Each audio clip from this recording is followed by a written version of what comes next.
and streaming live worldwide at ksqd.org. I'm your host, Rachel Ann Goodman. It's time now for Talk of the Bay. And on the program today, we have a quadruple header. We're going to start out talking about 100 Women Who Care, who raise money for local charities and really good causes.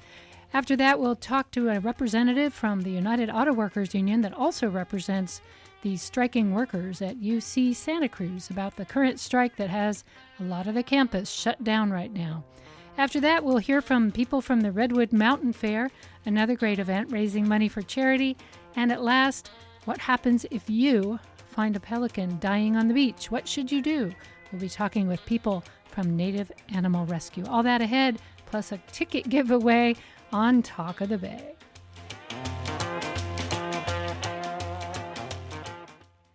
My first guests are Stacy McMillan and Athena Hurd. They come from the organization 100 Women Who Care, and this organization raises funds for all kinds of great causes locally.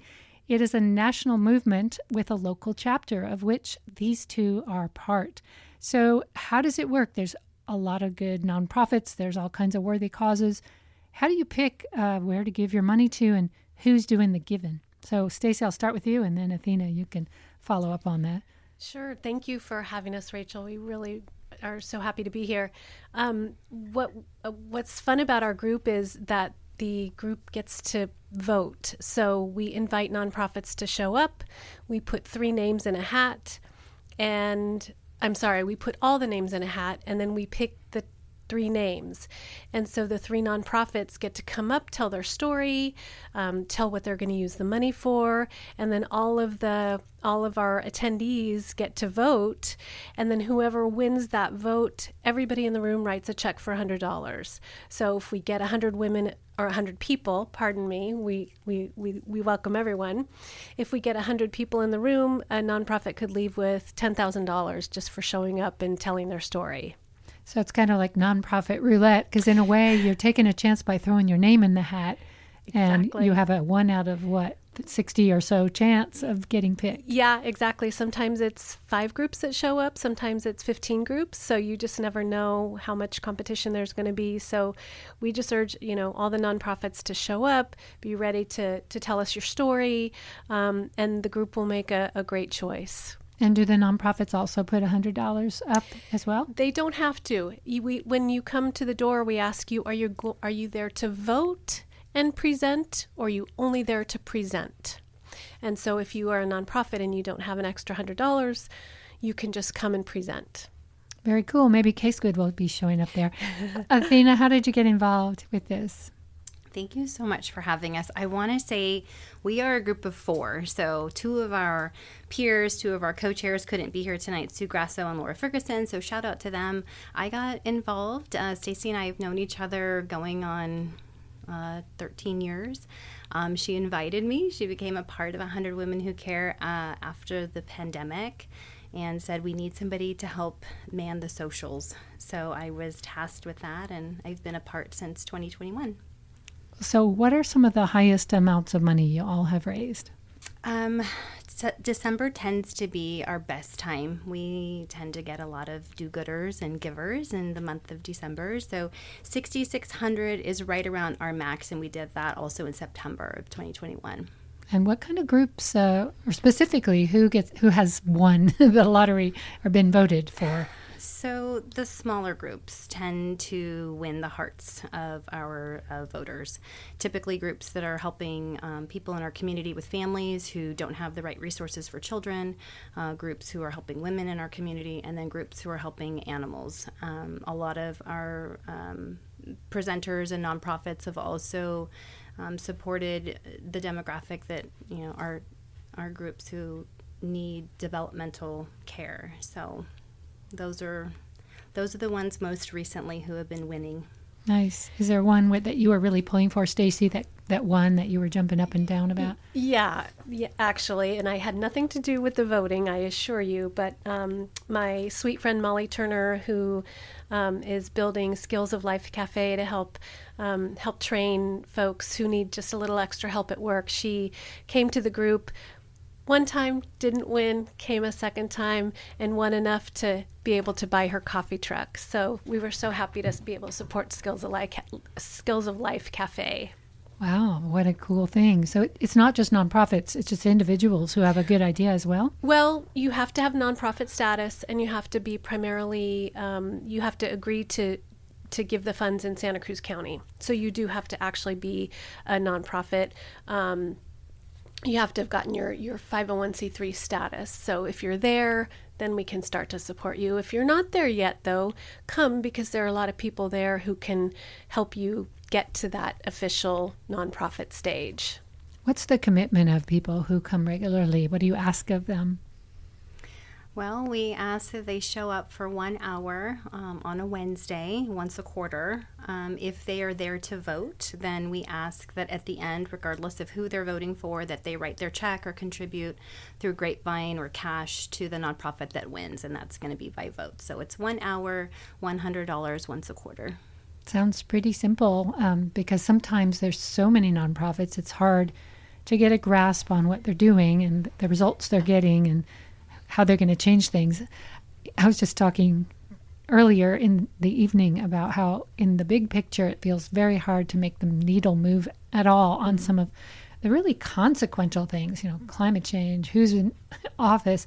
But if you get drilled down to the super local level, you can make somebody's whole business model come alive and serve people with developmental disabilities. It sounds like what you're saying. We've been in some situations where, this $6,500 or this $7,000 that we've donated as a group is literally the difference between keeping the doors open and shutting down.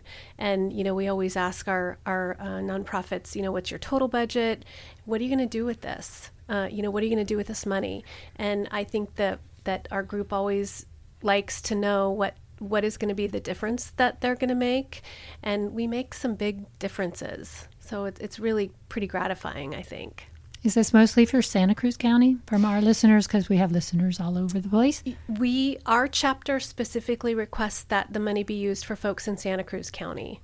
Is there a chapter in Monterey County that you know of? Not that I know of yet, but if you want to find out more, go to 100wwc.org and get in touch with me. I'm Stacy, and I'd be happy to help you set one up in your backyard. There you go. If you wondered how to make a difference in your own community and you're listening in Monterey County, there's your website, 100 Women Who Care. Is it all women who are part of it? No, so we welcome everyone. We, like I said, we started after the pandemic. We sort of inherited the format and the name by the founders. Stacy, do you want to give a shout out to our original founders? But no, we welcome everyone.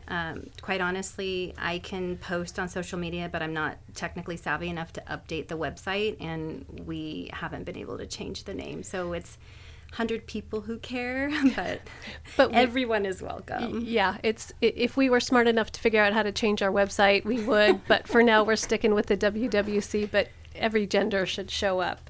And as Athena mentioned, shout out to the original Santa Cruz Giving Circle, who was Sandy Skis, Mary Telpes, Kirsty Scott, and Diane Lamott.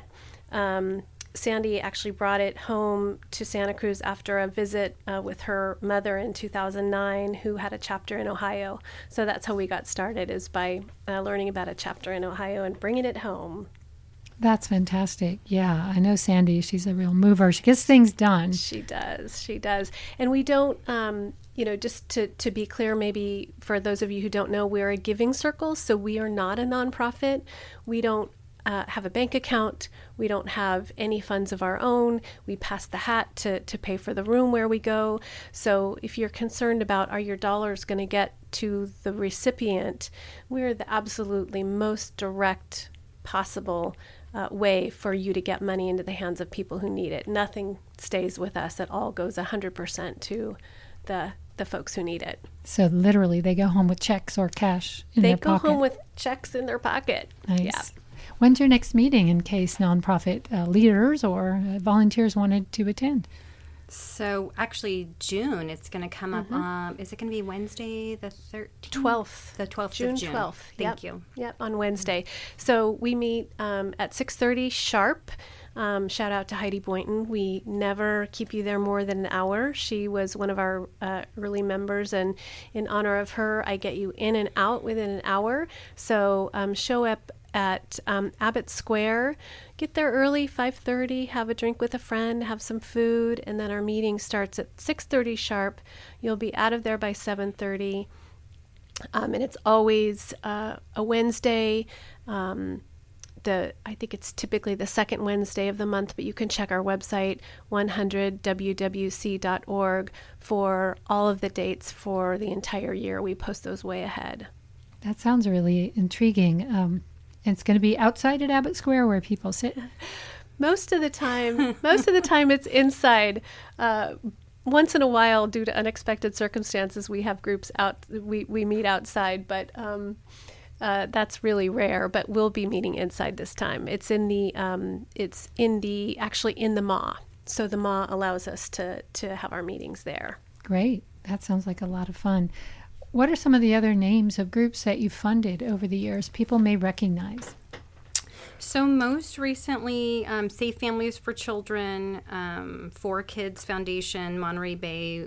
They are a nonprofit that we agreed would spend their money here in Santa Cruz County. Recovery Cafe, Skills of Life Cafe, CASA, Life Lab, and Rising Worldwide. Encompass, so specifically Transitional Age Youth Program won in 2023. Santa Cruz Toddler Center won in December of 2022. That was a really great group to have. And then Mountains to Sea is an organization that also won in December of 2022. They support at-risk youth who are struggling in school, and they take these kids out into the bay and on boats, and they teach them life skills and hiking and just being outdoors, and it really opens them to a whole new level to experience life, really. So those are some of the most recent recipients. It must be fun to sit there and listen to everybody's spiel, because you learn something about all these nonprofits, even if they don't, quote, win the lottery or the vote.